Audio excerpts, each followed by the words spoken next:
రాష్ట్రాలు రెండు ఉంటే తప్పేంటి అనేటువంటిది. అందులో భాగంగానే చాలా కాలంగా 14 సంవత్సరాలుగా మాలాంటి వాళ్ళు అందరం పోరాటం చేయగా ఆంధ్ర ప్రాంతంలో ఉన్నటువంటి అనేక మంది తెలుగు ప్రజలు కూడా చిన్న రాష్ట్రాలు ఉంటే అభివృద్ధి అవుతుందని చెప్పేసి వాళ్ళ ఆశలో భాగంగా కూడా ఇవాళ తెలంగాణ రాష్ట్రం ఏర్పడడానికి ఆంధ్ర ప్రాంతంలో ఉన్నటువంటి ప్రజలు కూడా సహకరించినందుకు వారికి మనస్ఫూర్తిగా ధన్యవాదాలు. చిన్న రాష్ట్రాలు ఉండడం వల్ల వచ్చేటువంటి లాభాన్ని చాలా సందర్భాలు చెప్పినాం. దాన్ని ఇవాళ ప్రూవ్ కూడా చేసుకుంటా ఉన్నాం. ఇవాళ ఆంధ్రప్రదేశ్లో ఉన్నటువంటి అంటే అవశేష ఆంధ్రప్రదేశ్లో ఉన్నటువంటి ప్రజలందరూ కూడా సంతోషంగా ఉన్నారు. కారణం ఒకటి ఏంటంటే ఇవాళ అభివృద్ధి అనేది వికేంద్రీకరణ జరిగింది ఆంధ్రప్రదేశ్ రాష్ట్రంలో. తెలంగాణ ఏమో అది ఆత్మగౌరవం కోసం జరిగినటువంటి పోరాటం. ఆత్మగౌరవంలో భాగంగా తెలంగాణ రాష్ట్రం ఏర్పడ్డది. ఇంకా అభివృద్ధి చెందాల్సినటువంటి అవసరం ఉంది. కానీ శ్రీకాకుళం నుండి చిత్తూరు వరకు అభివృద్ధి చెందాల్సినటువంటి అవసరం ఉందని మేము ముందు నుంచి చెప్పుకుంటూ వస్తూ ఉన్నాం. దాంట్లో భాగంగానే ఇవాళ విజయవాడ కేంద్రంగా రాజధాని ఏర్పడుతూ ఉంది. అదేవిధంగా మిగతా జిల్లాలు కూడా అభివృద్ధి వికేంద్రీకరణ జరుగుతూ ఉంది. దాంట్లో భాగంగానే ఇవాళ తెలంగాణ రాష్ట్రంలో కూడా దాదాపు 10 జిల్లాల్లో అభివృద్ధి వైపు తెలంగాణ రాష్ట్రం ముందుకు పోతూ ఉన్నది. మేము చాలా కాలం నుంచి చెప్పినట్టుగా పోరాటం చేసినట్టుగా పోరాటంలో భాగంగా మాట్లాడుతూ వచ్చినట్టుగా చిన్న రాష్ట్రంలో అభివృద్ధి అనేటువంటి మాట ఏదైతే అన్నామో అది నిజం కాబోతూ ఉంది. ఒక కరెంటు విషయంలో ఇవాళ తెలంగాణ ఇబ్బంది పడుతూ ఉంది. అది ఎన్నికల ముందు కూడా మేము చెప్పుకుంటూ వచ్చాం. ఎన్నికల ముందు చెప్పినటువంటి మాటని 3 సంవత్సరాల్లో కంప్లీట్ చేస్తాం కరెంటుకు సంబంధించినటువంటి ఇబ్బంది అనేటువంటి మాట చెప్పుకుంటూ వచ్చినాం. ఇక మిగతా విషయానికి వచ్చినప్పుడు సర్ప్లస్ బడ్జెట్తో ఉన్నటువంటి తెలంగాణ తప్పకుండా అభివృద్ధి చెందుతుంది. దానికి కారణం ఇవాళ తెలంగాణ ప్రజలు ఏదైతే పోరాటం చేసినారో ఒక కసితో ఉన్నారు. రాష్ట్రాన్ని అభివృద్ధి చేసుకుందాం, తద్వారా దేశంలోనే ఒక 29వ రాష్ట్రం మొట్టమొదటి రాష్ట్రంగా ఉండాలనేటువంటి కోరిక తెలంగాణ ప్రజల్లో ఉన్నది. అటువంటి సందర్భంలో ఏ పోరాటానికి నాంది ఎవరైతే ఉన్నారో, ఎవరైతే దాన్ని లీడ్ చేసినటువంటి ఉద్యమ నాయకుడు సామాజిక కార్యకర్త అయినటువంటి కేసీఆర్ గారికి తెలంగాణ ప్రజల ఆశీస్సులతోటి తెలంగాణ ప్రజల కోరిక మేరకు ఆయన ముఖ్యమంత్రి అయినారు. ముఖ్యమంత్రి అయిందే తడువు ఇవాళ అభివృద్ధి వైపు ఆయన అడుగులు వేస్తూ ఉన్నారు. ఇవాళ హైదరాబాద్ సిటీని ఏ విధంగా అయితే మెల్బోర్న్ సిటీ ప్రశాంతంగా ఉందో, ఏ విధంగా అయితే పోలీస్ అంటే ఫ్రెండ్లీ పోలీస్గా ఏ విధంగా అయితే ఉందో అదేవిధంగా. క్షమించాలి, మిమ్మల్ని మధ్యలో ఇంటరప్ట్ చేస్తాను.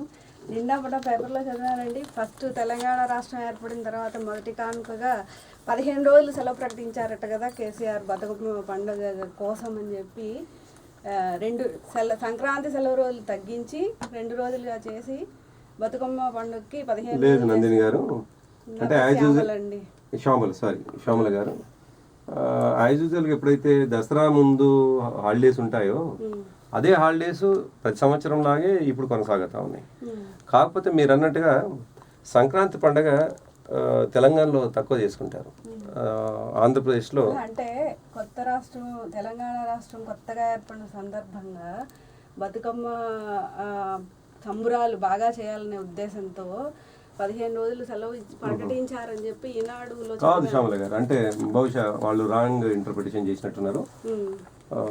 మా అందరికీ తెలుగు వాళ్ళందరూ కూడా తెలుసు దసరా పండగ కంటే దాదాపు ఒక 10 రోజుల ముందు హాలిడేస్ ఉంటాయి. దసరా తర్వాత కూడా 3-4 రోజులు హాలిడేస్ ఉంటాయి. అంతా కలుపుకొని 14-15 రోజులు మనం మెర్జర్ 56 నుంచి మొదలుకొని ఇప్పటివరకు కూడా అది కొనసాగుతూ ఉంది.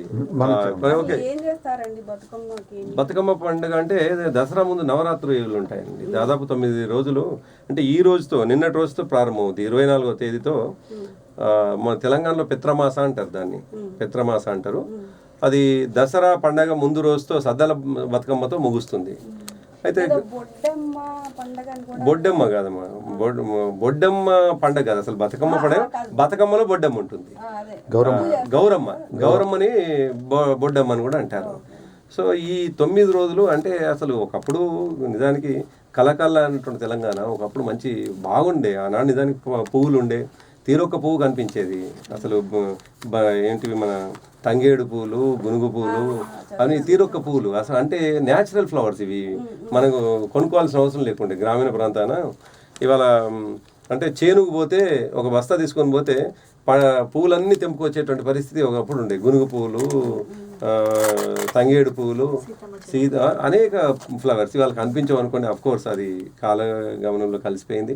అయినప్పటికీ తిరిగి పూర్వ వైభవాన్ని తెచ్చుకోవాలన్నటువంటి దాంతో తెలంగాణ రాష్ట్రం అంటే గతంలో ఉన్న తెలంగాణ రాష్ట్రాన్ని ఏ పద్ధతిలో అయితే తెచ్చుకున్నామో, నిజానికి మీకు తెలుసు శ్రావణ గారు, 48 నుండి మొదలుకొని 56 వరకు తెలంగాణ రాష్ట్రం స్వతంత్రంగా ఉంది, దాదాపు 8 సంవత్సరాలు. సో 56 తర్వాత మెర్జర్ అయింది ఆంధ్రప్రదేశ్లో. మెర్జర్ అయిన తర్వాత చిన్నప్పుడు ఒకసారి నేను భువనగిరి, మా చిన్నాన్నగారు అక్కడ పనిచేశారు. ఫస్ట్ టైం నాకు అప్పుడు 8 ఏళ్ళు 9 ఏళ్ళు ఉంటాయి. నాకు అసలు అంటే తెలంగాణ ప్రాంతానికి వెళ్ళడమే అది ఫస్ట్ టైం అనమాట. అది అప్పుడు దసరా ఈ దేవి నవరాత్రుల టైంలో వెళ్ళాను. చాలా నచ్చిందండి. రకరకాల రంగురంగుల పూలు చక్క ఆర్టిస్టిక్ గా ఒక పూల గోపురం లాగా పేర్చి వాళ్ళంతా మధ్యలో పెట్టి చుట్టూ పాటలు పాడుతూ చక్కగా ఆడవాళ్ళందరూ. శ్యామల గారు, ఈ పండగకి ఒక్కొక్కటి ఒక చరిత్ర ఉంది. దానికి దాదాపు 4-5 కథలుగా చెప్పుకుంటారు బతుకమ్మ పండుగ.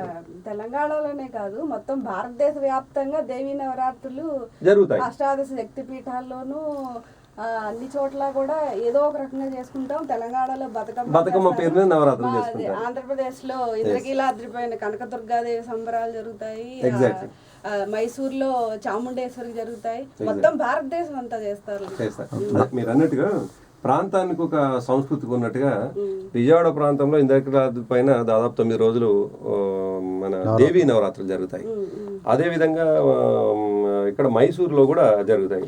సో తెలంగాణలోనేమో ఫేమస్ బంగారు మయమండి. అసలు అమ్మవారి యొక్క అది ఆ కృప కరుణ తెలియదు, అంతా మొత్తం బంగారమే. ఆవిడ ఊరేగించే ఆ ఏనుగు మీద పెట్టిన అంబారి, ఆమె చాముండేశ్వరి, ఆవిడ యొక్క మొత్తం బంగారు స్వర్ణమయం అన్నమాట. సో ఈ 9 రోజులు జరిగేటువంటి బతుకమ్మ పండుగలో పేద పెద్ద కనిపించేది శ్యామల గారు. మీకు అన్ని రంగాలకు అన్ని వర్గాలకు సంబంధించినటువంటి వాళ్ళు. అసలు ఒకప్పుడు ఒక సామాజిక వర్గానికి సంబంధించిన వాళ్ళు, వెనుకబడి సామాజిక వర్గానికి సంబంధించిన వాళ్ళు కొంత ఎనిక్కి ఉండేదేమో, కానీ ఎందుకో ఈ తెలంగాణ ఉద్యమం కల్పించిందో ఏమో తెలియదు. కానీ మీకు ఊర్లో ఉన్నటువంటి అప్పర్ క్యాస్ట్, ఊర్లో ఉండే చివరి క్యాస్ట్, అంటే చివరి అనుకునేటువంటి క్యాస్ట్, ఈ ఇద్దరు కలిసి బతుకమ్మ ఆడేటువంటి సంస్కృతి ఎక్కడి నుంచి వచ్చింది అంటే కేవలం అది తెలంగాణ ఉద్యమం కలిపింది. మెల్బోర్న్ ఆస్ట్రేలియా వచ్చాక క్యాస్ట్లు ఎప్పుడో మర్చిపోయారు. నేను మాట్లాడుతుంది మెల్బోర్న్ లో జరుగుతున్నటువంటి ఉత్సవానికి పరిమితం కాకుండా తెలంగాణలో జరిగేటువంటి దానికోసం, దాన్ని కంపేర్. నిజానికి మనం ఇవాళ గ్లోబలైజేషన్ లో కులాలు ఎక్కడవండి? గ్లోబలైజేషన్ లో మనకు అసలు మన దాని గురించి ప్రస్తావించుకునేటువంటి పరిస్థితి కూడా కాదు. అసలు మనం ప్రస్తావించుకోవడం కాదు. అంటే తెలంగాణలో ఏ పద్ధతిలో జరుగుతుంది అని అనుకున్నప్పుడు మనం ప్రస్తావించుకునే అంశాలు ఏమిటంటే ఇవాళ కులాలు అక్కడ కూడా లేవు. మీ మెల్బోర్న్కే చేరలేదు. అది అది అయిపోయినాయి. సరిగ్గా ఒక శ్రావణ మాసంలో జరిగేటువంటివి అవి జూలైలో జస్ట్ శ్రావణ మాసం 20 రోజుల క్రితం 25 రోజుల క్రితం అవి ముగిసినాయి. ముగిసిన తర్వాత ఇమీడియట్ గా వచ్చేది కాదు, దసరా నవరాత్రి ఉత్సవాలు అంటారు. ఆ దసరా నవరాత్రిలో భాగంగా బతుకమ్మ ప్రారంభం అవుతుంది. ఆ బతుకమ్మ ఎప్పటితో ప్రారంభం అవుతుంది అంటే పెత్రమాస అనేటువంటి పండుగతో ప్రారంభమై దసరాతో ముగుస్తారనమాట. సో ఆ విధంగా ఈ 9 రోజులు చాలా ఉత్సవంగా మీరు అంటే ఈ పెత్రమాస దసరా సద్దల బతుకమ్మకి పరిమితం కాదండి. ఎవ్రీడే మొదటి రోజు పెత్రమాసతో ప్రారంభమైతే రెండో రోజు, మూడో రోజు, నాలుగో రోజు కూడా ఫస్ట్ 3 రోజులు దుర్గా స్వరూపంగా, నెక్స్ట్ 3 రోజులు లక్ష్మీ స్వరూపంగా, ఆఖరి 3 రోజులు సరస్వతి రూపంగా. అందులో సరస్వతి దేవి జన్మ నక్షత్రం మూల 7వ రోజు విశేషంగా ఆవిడకి పూజలు చేస్తే అంటే చదువు అది బాగా వస్తుంది పిల్లలకి. ఇప్పుడు నిజామాబాద్ లో ఉంది కదండి బాసర గోదావరి వర్గల్, తర్వాత వ్యాసుడు వ్యాసుడు స్థాపించినటువంటి దేవి ఆవిడ అని చెప్పి ఆవిడ నిజామాబాద్ లో బాసర్లో చాలా మంది ఆదిలాబాద్ జిల్లా బాసర గోదావరి ఒడ్డున ఉంటుంది. ముఖ్యంగా తెలంగాణ ప్రాంతమే కాదు, ఆంధ్రప్రదేశ్లో ఉన్నటువంటి ప్రజలందరూ కూడా గత ఆంధ్రప్రదేశ్లో చిన్నపిల్లలు పుట్టగానే అంటే పిల్లలు పుట్టగానే చక్కగా బాసర తీసుకుపోయేవాళ్ళు. అక్కడ సరస్వతి మాత చెంతన వాళ్లకు విద్యాభ్యాసం నేర్పించేవాళ్ళు అనమాట, అక్షరాభ్యాసం. సో అట్లా ఫేమస్ అయింది మనకు బాసర టెంపుల్. నేను వెళ్ళాను సార్ బాసర ఒక 40 years బ్యాక్. 40 సార్ గోదావరి ఒడ్డున ఉంటుంది. చాలా అద్భుతమైనటువంటి అట్మాస్ఫియర్ గా 30 years బ్యాక్ మళ్ళీ వెళ్ళాను. ఈ మధ్య కాలంలో అద్భుతంగా ఇంతసేపు అమ్మవారి గురించి మాట్లాడుకుంటాం కదా, ఒక అమ్మవారి గురించి ఒక పద్యం వేసుకుంటాం, ఒక పాట చెప్పి అప్పుడు మళ్ళీ మాట్లాడతాం. డెఫినెట్లీ. అంటే సార్ మీరు మాట్లాడుతున్నాను. మీరు చాలా చక్కగా మాట్లాడుతున్నారు. మొత్తం మీరేమన్నా అడుగుతున్నాను ఏమనుకో